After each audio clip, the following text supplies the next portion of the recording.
Gente, me desculpa. Então, primeiro, bom dia. Eu gravei uma videoaula, só que eu tive um problema nesse slide. Eu apaguei o meu áudio nesse slide.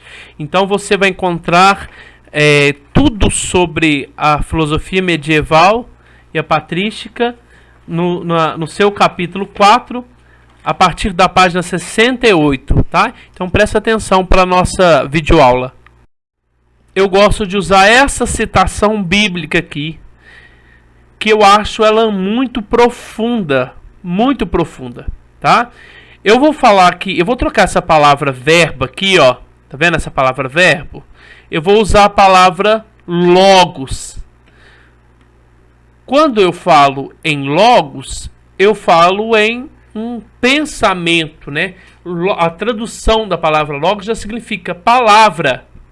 Então, para eu usar a palavra, eu tenho que usar da minha racionalidade. Então, verbo, palavra, logos, é tudo a mesma coisa. Então, eu vou falar que esse verbo, esse logos aqui, eu posso falar que é a razão. Estou tentando escrever aqui, mas se não der certo, tudo bem. Então, só para você entender um pouco do que eu estou querendo dizer aqui, tá? E aí eu busquei uma citação bíblica que eu acho muito bacana para você entender um pouco qual que é o objetivo, qual o sentido da filosofia da Idade Média ou medieval. Então, João fala para nós que o início de tudo existia um logos, existia um verbo, tá? Ou melhor, quem é a razão de todas as coisas? Quem é o ser que dá origem? Qual é o cosmo? Quer dizer, quem é o ser ordenante que ordena, que organiza todas as coisas da natureza, as estações do ano? Ele vai falar assim para nós que existe um ser racional, um logos, tá? Mas quem é esse logos, tá?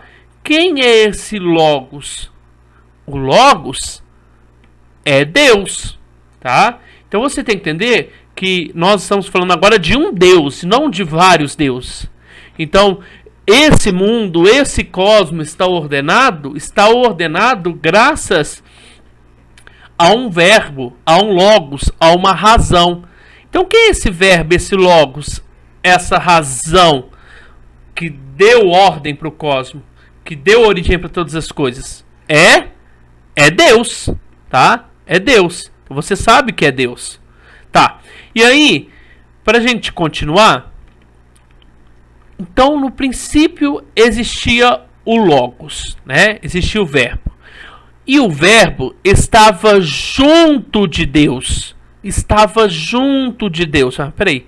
Então quer dizer que existia dois logos? O logos Deus e um outro logos? Mais ou menos. Mais ou menos por quê? Porque o próprio Deus, né? O próprio Deus aqui, esse ser que estava junto de Deus, também era Deus.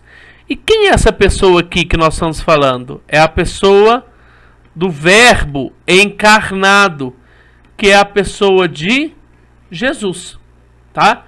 Então, no princípio era o verbo, existia uma palavra, existia uma racionalidade, quer dizer, existia um ser racional que ordenou todas as coisas.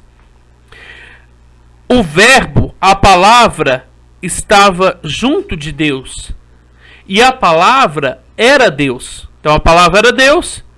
Deus tinha consigo mais uma outra palavra, mais um outro ser. Quem é esse ser, então? Seria Jesus Cristo. Ele estava no princípio junto de Deus. Quer dizer, quando tudo se ordenou, quando Deus deu cosmo na criação, quer dizer, quando ele ordenou a criação, o seu verbo, quer dizer, essa criatura, esse ser que nós vamos chamar de Jesus Cristo, estava junto de Deus no momento da criação. Tudo foi feito por ele quem? Por Deus. E sem ele, nada foi feito. Então, quando eu falo de Deus aqui, eu estou falando que existe um outro ser junto com ele. E quem é esse ser junto com ele? É o próprio Filho dele, que é Deus também. Mas quem é esse Deus? O Christos, O enviado, o escolhido, tá? E aí ele continua no 4, 5, houve um homem enviado por Deus que chamava João. Que João é esse? É o João Batista, tá? Primo de Jesus, que nós falamos que é o precursor, né, de Jesus Cristo. O João Batista, que batizou Jesus nas águas do Rio Jordão, ele veio anunciar, contar uma boa nova. Que boa nova? Que o Messias estava vindo. Quer dizer, quem é esse Messias? Essa luz. Essa luz que ia vir iluminar as trevas. A luz que ia vir libertar os escravos do pecado. Tá? Então, João Batista, primo de Jesus, ele é o precursor. É aquele que abre os caminhos para o Messias, né? Lembrando que Jesus, né? Jesus chama Jesus, mas a gente chama ele também de Cristo. O que é o Cristo? O Cristo significa o enviado, o escolhido por Deus, tá? Quer dizer, ele não foi escolhido a dedo, não, ele já estava junto com Deus, tá certo? Ele veio como testemunha para dar testemunho da luz, a fim de que todos crescem por meio dele. Não era ele a luz, mas veio para dar testemunho da luz. Quem? O João Batista não era luz, mas ele veio dar testemunho da luz. Então João Batista veio dar testemunha de quem? De Jesus. Jesus, ponto, o Cristo, tá? Jesus, o Cristo. E aí, continuamos. O verbo era a verdadeira luz que, vindo ao mundo, ilumina todo o homem. E aí, esse verbo, essa palavra, esse ser racional que estava junto de Deus, né? Junto de Deus, ele fez o quê? Ele se fez carne. Na pessoa de quem? Na pessoa de quem? Na pessoa de Maria, sua mãe, tá? Maria. Estou tentando escrever Maria aqui. E habitou entre nós. E nós vimos sua glória. A glória que o Filho único recebeu de seu Pai. Cheio de graça e de verdade. Então o que nós estamos falando aqui?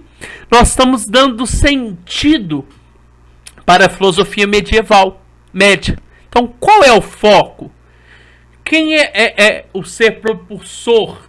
O ser que dá sentido para a filosofia medieval? Deus. Um Deus único. Que veio preparado pelos profetas, veio anunciado pelos profetas, e que na realidade ele se manifesta na pessoa de Jesus Cristo. Tá claro isso? Ele se manifesta então no verbo que se faz carne, quer dizer, num ser racional que já estava junto dele, mas que precisou assumir a humanidade, se fazer carne, seres humanos. Tá claro isso? E aí, nós sabemos então que Jesus, todo o contexto histórico de Jesus Cristo, né, foi morto, né, sepultado, ressuscitou no terceiro dia, isso que a fé cristã nos leva a acreditar. Então, a partir deste momento, nós falamos que começa a filosofia medieval ou a filosofia da Idade Média. Alguns estudiosos vão falar que a filosofia da Idade Média começa no século I, tá?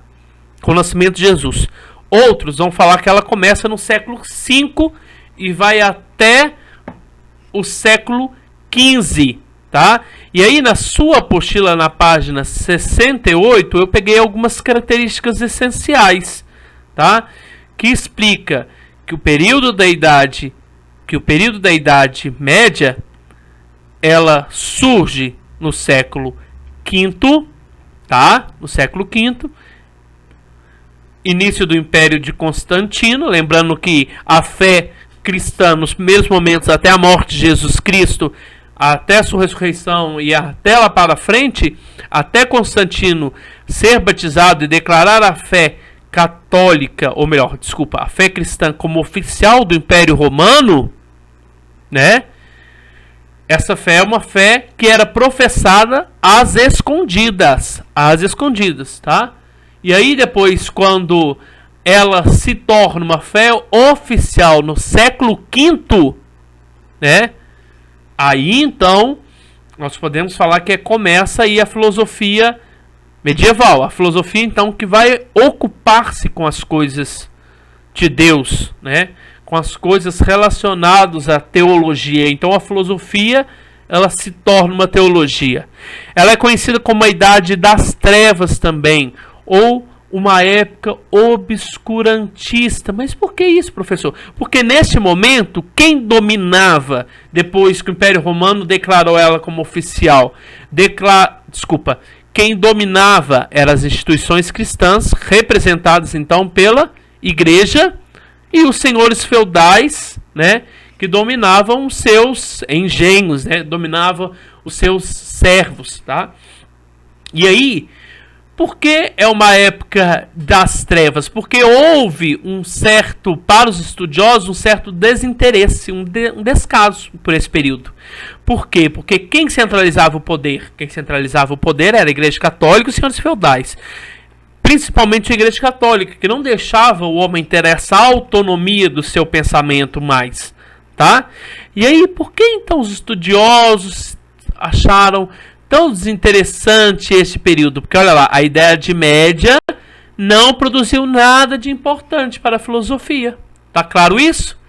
Então nós vamos continuar. Então depois, né, que aparece Jesus, o centro, né, o Christos, o enviado, o escolhido por Deus para salvar a humanidade, né, revelado pelos profetas, anunciado por um dos grandes profetas, que é João Batista, o seu primo, que é o seu precursor.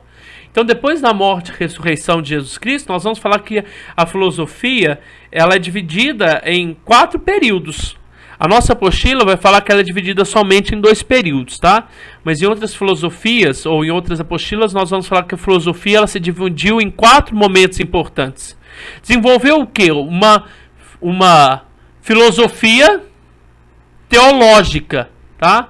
Ao mesmo tempo que nós vamos usar da capacidade racional ensinada pelos gregos, nós vamos formar também uma teologia.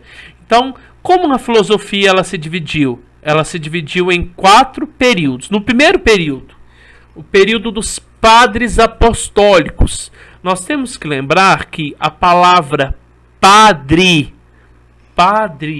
a palavra padre, deixa eu trocar aqui a cor da caneta, só um pouquinho.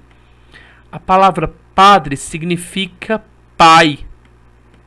Pai é aquele que educa, tá? Então os padres apostólicos são os primeiros apóstolos, tá? Que depois da morte de Jesus, né, eles vão sair, né, depois reunidos em cenáculos que o Espírito Santo vai enviar, quer dizer, que Jesus envia o Espírito Santo, né, e envia os apóstolos a semear a palavra do Cristo, né, do Christos, do enviado, do escolhido. Então os apóstolos então vai começar a sua pregação. E aí você vai encontrar um pouco desses padres apostólicos na sua página 70 e 71 da sua apostila, porque vai falar muito disso aqui, ó, ou desse aqui, de Paulo de Tarso. Quem que é Paulo? Paulo é um dos maiores perseguidores, tá? Um dos maiores perseguidores dos cristãos, que na realidade ele chamava Paulo, ele chamava Saulo, tá?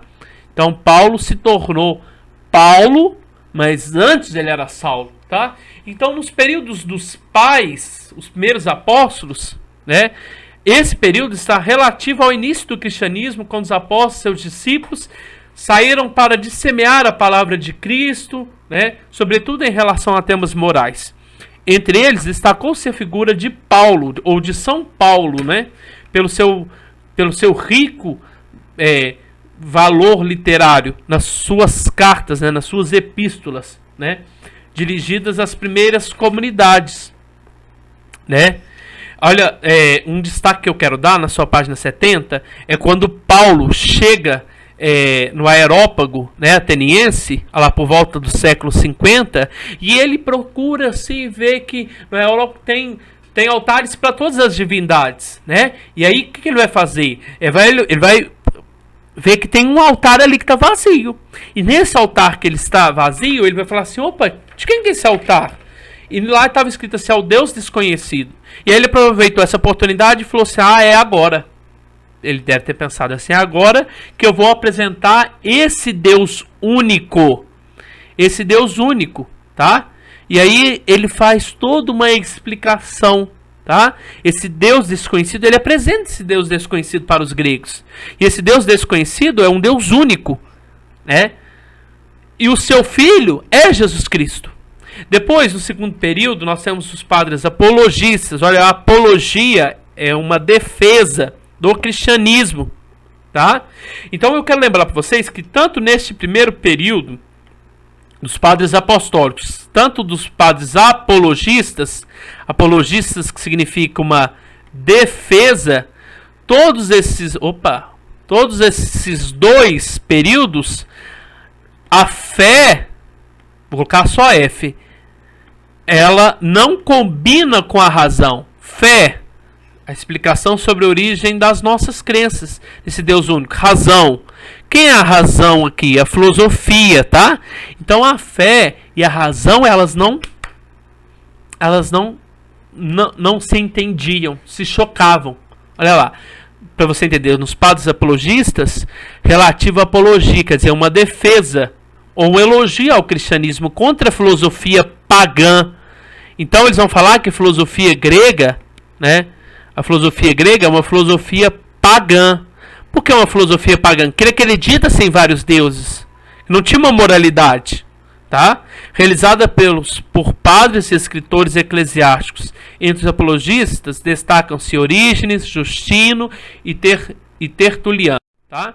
E aí nós vamos entrar então no terceiro período, que é o período da patrística, né? O período da patrística e o período da escolástica já são dois períodos diferentes. Por quê? Eles vão conciliar a fé nesse Cristo, e eles vão unir a fé e a razão. Não é um dualismo, não tem mais um xizinho, né? Mas nós temos aqui uma união, fé mais razão, tá? E aí na nossa apostila, na sua página 71, vai falar que a patrística aqui é dividida em 7 períodos, em 7 séculos. Porque é do início do cristianismo, e aí poderia falar que a patrística, patrística significa pais, dos padres, dos primeiros pais da fé. Então eu poderia falar que a patrística vem lá do primeiro século até onde Agostinho está? Sim, posso falar também. Mas aí, algumas outras acharam melhor dividir a filosofia dessa maneira. Dos padres apostólicos, que foi o início do cristianismo, as cartas, a escrita, João, Marcos, Mateus, quer dizer, a estruturação do cristianismo. Segundo momento, fé versus razão, quer dizer, se a gente fica confiando muito na razão, se a gente usar muito da filosofia, a gente vai mais pecar do que aproximar de Deus. E agora, nesse terceiro momento, tanto a patrística, tanto a escolástica, olha o que eles vão fazer. Vão fazer uma conciliação entre fé e a razão, tá certo? No quarto período da escolástica, nós vamos estudar ela mais ainda, a sistematização da fé cristã, mais propriamente com Santo Tomás de Aquino, tá? E aí, qual então é o objetivo da filosofia, a filosofia medieval? Qual é o objetivo dela, tá? Aí na nossa apostila, na página 71, vai falar para nós: a filosofia medieval se caracterizou pelo desenvolvimento na esteira das filosofias gregas e helenísticas, como se fosse uma continuação de uma sabedoria associada aos modos de vida. Então, se lá os helenísticos pregaram uma forma de vida, uma forma de viver, uma ética de viver, não relacionada à política, agora nós vamos usar uma forma de viver, mas baseada em Deus, numa verdade revelada. Revelada por quem? Pelo próprio Cristo. O próprio Deus se fez presença entre nós. No entanto, trata-se de uma sabedoria de vida voltada também, não só uma prática de vida, mas uma sabedoria voltada para a investigação de Deus. Não apenas como o Deus revelado pelos profetas, mas, a partir de então, como um conceito que participava tanto de nossas ideias mais íntimas, como das manifestações do mundo como um conceito necessário para uma compreensão transcendente dessas relações entre os seres humanos e outros seres. Resumindo, a filosofia medieval ela vai fazer uma conciliação entre fé e razão, né? Aos poucos ela vai, não é que ela vai abandonar a filosofia grega, não, ela vai trazer a filosofia grega para si, né? Nós lembramos lá as filosofias do helenístico, né? Nós vamos trazer ela a nosso favor, tá? Nós vamos trazer os gregos para o nosso favor, entre aspas, nós vamos converter os gregos. Então nós temos nesse slide aqui uma explicação do que seria a patrística, né?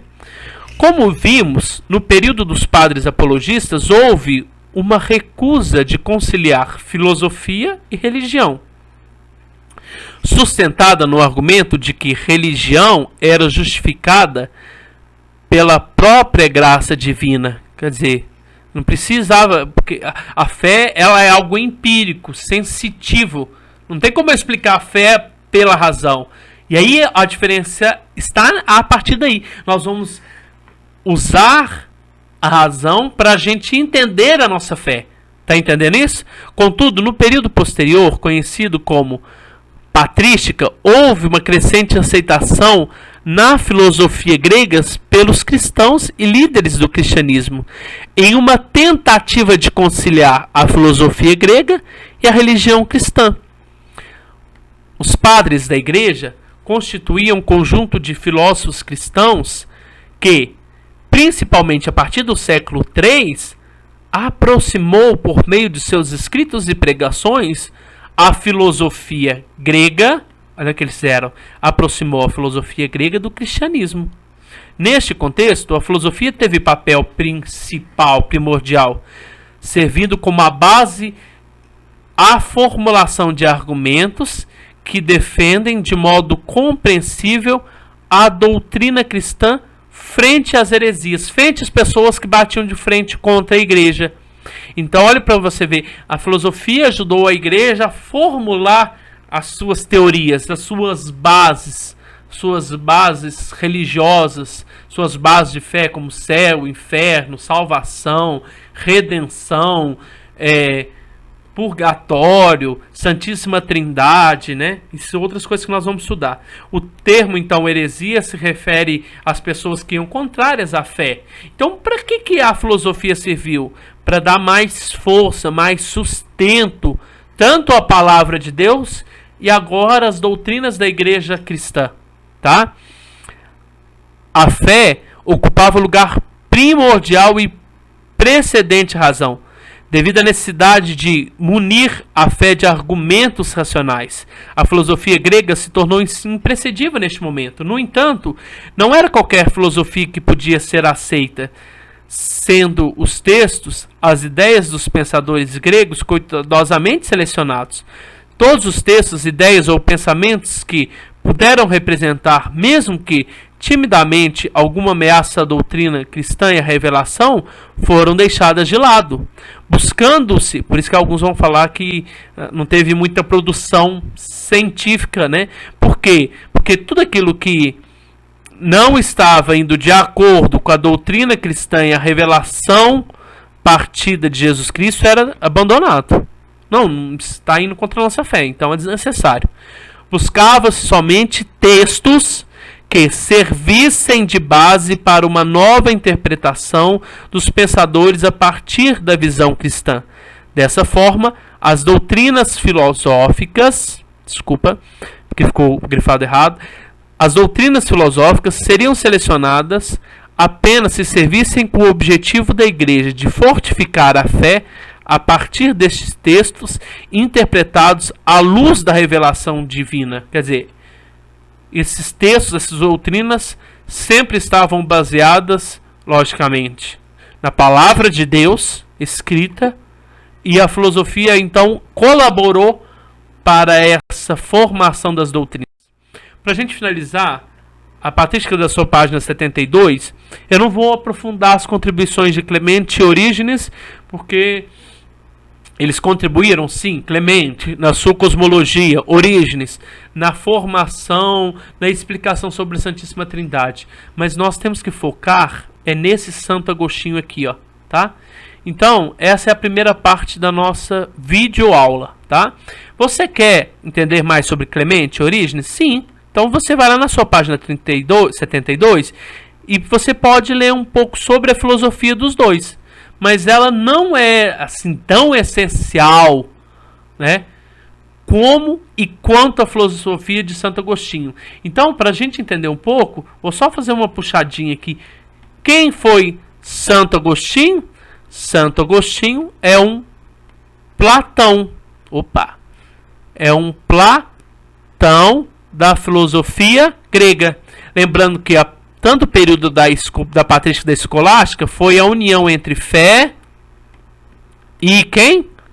E a razão. Tá certo? Então nós vamos entender Agostinho a partir das ideias de Platão. Então o que Santo Agostinho veio fazer? Na realidade, ele veio catequizar Platão. Muito obrigado. Tá? Qualquer dúvida é só me chamar. Então vamos para a segunda parte da videoaula.